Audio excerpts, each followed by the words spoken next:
Kashmir great lakes ట్రెక్లో day 6 సత్సర్ నుంచి Gangbal camp సైట్కి వచ్చేసాం. అది నా ప్రీవియస్ వీడియోలో మీరు చూసే ఉంటారు. సో గంగ్బల్ క్యాంప్ సైట్ వచ్చేసి మనకి నందకూల్ లేక్ దగ్గర ఉంటుంది. అక్కడ నుంచి ఒక 30 మినిట్స్ మళ్ళీ ట్రెక్ చేసుకుని వెళ్తే we can witness the beautiful Gangbal lake అనమాట. సో ఇక్కడ ఏంటంటే మనం ఈ వాటర్ స్ట్రీమ్ని క్రాస్ చేస్తేనే మనం గంగ్బల్ లేక్ దగ్గరికి వెళ్ళడానికి ఉంటుంది. ఇది మ్యాన్ మేడ్ క్రాసింగ్ పాత్ అనుకోండి, ఇలా రాళ్ళతో వేసి ఉంటుంది. వాటర్ ఫ్లో హెవీగా ఉంటుంది కాబట్టి సో ఇలా ఒకటి క్రియేట్ చేశారు. యూజువల్లీ అయితే వేరే దగ్గరికి వెళ్ళి మనం దాటుకుని వెళ్ళాలంటే కొంచెం కష్టం, బట్ ఇక్కడ కూడా చాలా చాలా స్టోన్స్ ఉన్నాయి. To witness this place obviously మీకు ఎనర్జీ ఉండాలి, ఎందుకంటే మనం ఎంటైర్ డే అంతా ట్రెక్ చేసుకుని అలసిపోయి అన్ని డేస్ కంటిన్యూగా ట్రెక్ చేసిన తర్వాత చాలామంది గివ్ అప్ ఇచ్చేస్తారు నాలాగా. సో ఇది మా సిస్టర్ వెళ్ళినప్పుడు క్యాప్చర్ చేసిన దోస్ మూమెంట్స్ అనమాట.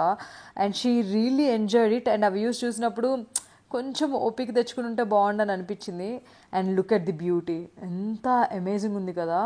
ఒక్కొక్క లేక్ కేజీఎల్ ట్రెక్లో చాలా బ్యూటిఫుల్గా అనిపిస్తూ ఉంటుంది. దేన్ని ఎక్కువ అని పొగడలేము, దేన్ని తక్కువ అని కూడా తీసేయలేము అనమాట. ఆ మౌంటైన్స్, ఆ స్కై, ఆ డార్క్ షేడ్లో డిఫరెంట్ బ్లూలో కనిపించే ఆ వాటర్, అవన్నీ చూస్తుంటే ఇట్ ఈస్ లైక్ ఒక పీస్. ప్రజెంట్ ఈ వీడియో చూసినప్పుడు కూడా, ఎడిట్ చేసేటప్పుడు కూడా I can feel the peaceful vibes.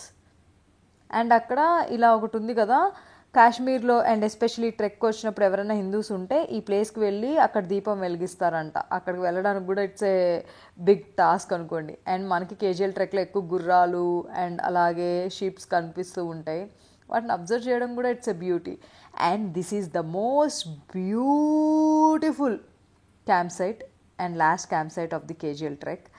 And Nundkol కూడా వ్యూస్ ఎంత బ్యూటిఫుల్ ఉంటాయంటే 2 లేక్స్ అమేజింగ్. టాప్ వ్యూలో ఎలా ఉందో మీరు ప్రీవియస్ వీడియోలో చూశారు. అండ్ ఇక్కడ ఈ క్యాంప్ సైట్ దగ్గర అలా కూర్చుని ఈవినింగ్ టైం స్పెండ్ చేయడం ఈజ్ మై ఫేవరెట్ థింగ్.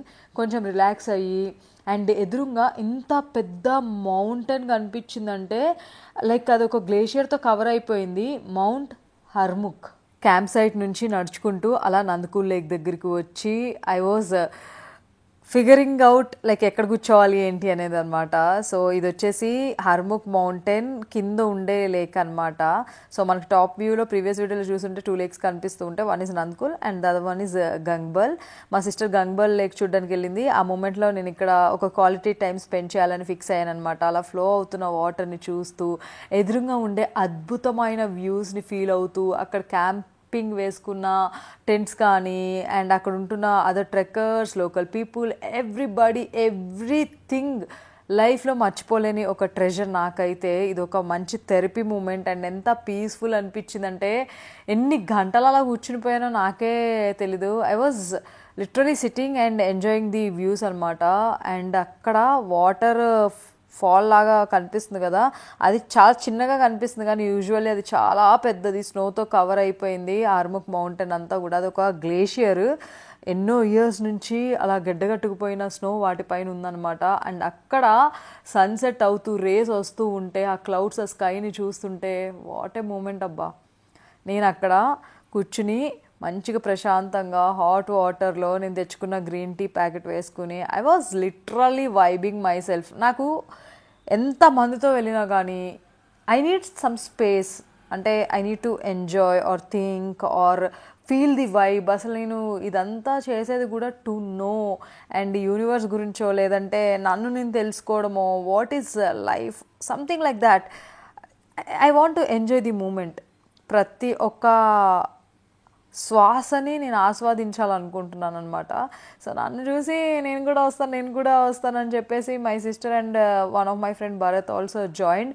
అలా కూర్చుని ముగ్గురం ఒక 20 మినిట్స్ పాటు ఏవో అలా వ్యూస్ని చూస్తూ, ఆస్వాదిస్తూ, మాట్లాడుకుంటూ, అప్రిషియేట్ చేస్తూ ఒక క్వాలిటీ టైం అయితే స్పెండ్ చేయడం జరిగింది. And you know what, usually KGL trek ఏదైతే ఉందో చాలా పెద్దగా ఉంటుంది, అందరు చేయలేరు. సో అలాంటి వాళ్ళ కోసం ఒక చిన్న ట్రెక్ కూడా ఉంటుంది. లైక్ శ్రీనగర్ నుంచి నారానాగ్ అండ్ నారానాగ్ టు గంగ్బల్కి వచ్చేసి గంగ్బల్ నుంచి రివర్స్ వెళ్ళిపోవడం అనమాట. సో అలా కూడా ప్లాన్ చేసుకోవచ్చు.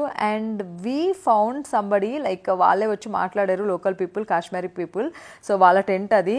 అండ్ ఆ పక్క టెంట్లో ఉండే వాళ్ళు వీళ్ళు కూడా మాట్లాడడం జరిగింది. వాళ్ళు ఏంటి అని అంటే లైక్ మమ్మల్ని ఇన్వైట్ చేసి మేము లైక్ కాశ్మీరీ ఫుడ్ టేస్ట్ చేపిస్తామని అన్నారు. అండ్ ఈ లేక్లో మనకి ఒక టైప్ ఆఫ్ ఫిష్ దొరుకుతుంది, దట్ ఈస్ ట్రౌట్. ఓన్లీ అది like north America, north Asia, యూరోప్లో మాత్రమే ఉంటుంది. మన ఇండియాలో ఓన్లీ కాశ్మీర్లో మాత్రమే, అది కూడా కొన్ని ప్లేసెస్లో ఉంటుంది. ఎందుకంటే ఆ ఫిష్ వచ్చేసి కూల్ క్లియర్ స్ట్రీమ్స్లో మాత్రమే బతుకుద్ది. ఫ్రెష్ వాటరే ఉండాలి దానికి. ఇంతకన్నా ఫ్రెష్ వాటర్ ఎక్కడన్నా దొరుకుద్దా? సో ఓన్లీ ఇక్కడ మాత్రం అది స్పెషల్ అంట. సో ఆ లోకల్ పీపుల్ కాబట్టి వాళ్ళకి ఇవన్నీ తెలుస్తూ ఉంటాయి. అండ్ క్యాంప్ సైట్ దగ్గర కొంతమంది ఫిష్ అమ్ముతామన్నారు కానీ ఇట్స్ టూ ఎక్స్పెన్సివ్ అన్నారు. సో అందుకే మేము ట్రై చేయలేదు, డబ్బులు కూడా లేకుండే. బట్ వీళ్ళు మాకు లోకల్ వాళ్ళు అక్కడ ఫ్రెండ్స్ అయ్యి లైక్ వాళ్ళు కూడా ఇలా క్యాంపింగ్కి వచ్చారు. దే జస్ట్ ఆఫర్డ్ అస్, మేము అది తీసుకున్నాం. వన్ ఆఫ్ మై ఫ్రెండ్ మన స్టైల్లో వండేసాడు అనమాట. వాళ్ళు క్లీన్ చేసి కూడా ఇచ్చారు, బికాస్ మాకు అవన్నీ కుదరలేదు. బతుకున్న చేపని చంపేయడం కొంచెం కష్టంగా అనిపించింది, బట్ తప్పలేదు. చాలా రోజులైంది ఒక స్పైసీ ఫుడ్ తిని. ఎందుకంటే మనకి అక్కడ అంతా కూడా ఏవేవో ఉంటాయి, ఏదో చపాతీయో రోటీయో తినే ఓపిక ఉండదు, అలాగే గడిచిపోయింది. బట్ అక్కడ వాళ్ళు తీసుకొచ్చిన ఇంగ్రీడియంట్స్ అవన్నీ మాకు ఇచ్చి వండుకోమని ఒక ఆప్షన్ ఇచ్చారు. Interesting right?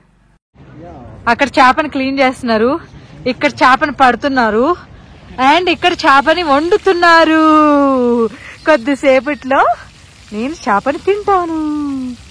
Oh my God, ఆ రోజు మేము చాలా చేసాము. జస్ట్ ఒక హాయితో స్టార్ట్ అయిన కన్వో, లైక్ వాళ్ళు మా కోసం, వాళ్ళు ఎంతో దూరం నుంచి తెచ్చుకున్న ఇంగ్రీడియంట్స్ అన్ని యూజ్ చేసి మా కోసం వండి పెట్టారు చికెన్ బిర్యానీ వాళ్ళ స్టైల్లో, మాకు నచ్చేలాగా. వాళ్ళంతా స్పైస్ తినరు. And I felt so happy. వాళ్ళు మాకు సర్వ్ చేసి వాళ్ళ టెంట్లోకి ఇన్వైట్ చేసి దే జస్ట్ ఒక గెస్ట్ని ఎట్లా రెస్పెక్ట్ఫుల్గా చూసుకుంటారు అనేది పరిచయం చేయడానికి, కాశ్మీర్ పీపుల్ కూడా లాయల్గా ఉంటారని చెప్పడానికి they did everything. And I felt so happy. అలవాటు అయిపోయింది ప్రతిరోజు ట్రెక్ చేయడం, క్యాంప్ సైట్కి రావడం, తినడం, రెస్ట్ తీసుకోవడం, ఒక నైట్ అద్భుతంగా స్పెండ్ చేయడం, మళ్ళీ ఎర్లీ మార్నింగ్ లేగడం, మళ్ళీ లైక్ ట్రెక్ చేయడం, ఒక రొటీన్ లాగా అలవాటు అయిపోయి this was the last day మనం క్యాంప్ సైట్లో నైట్ స్టే చేయడానికి. ఇంకా కేజీఎల్ ట్రెక్ ఆల్మోస్ట్ అయిపోయినట్టే, రేపు ఒక్కరోజు నడిస్తే అయిపోతుంది అనే విషయం నాకు కొంచెం కష్టంగా అనిపించింది. But thanks to the universe, ఎందుకంటే లాస్ట్ డే మనకి లోకల్ పీపుల్ని పరిచయం చేసి ఒక అద్భుతమైన మెమరీస్ అయితే ఈ గంగ్బల్ క్యాంప్ సైట్ ఇవ్వడం అయితే జరిగింది. And I'm so happy for this. And మీరు కూడా ఈ వీడియోని చూసేటప్పుడు త్రూ అవుట్ ఎంజాయ్ చేశారని నేను అనుకుంటున్నాను. అండ్ రేపు ఎక్కడి నుంచి ఎలా ట్రెక్ చేసాం, ఫైనల్ డే ఈజీగా ఉందా కష్టంగా ఉందా ఏంటి అనేది తెలుసుకోవాలనుకుంటే stay tune. And this is RJ Amla signing off from Gangbal Campsite.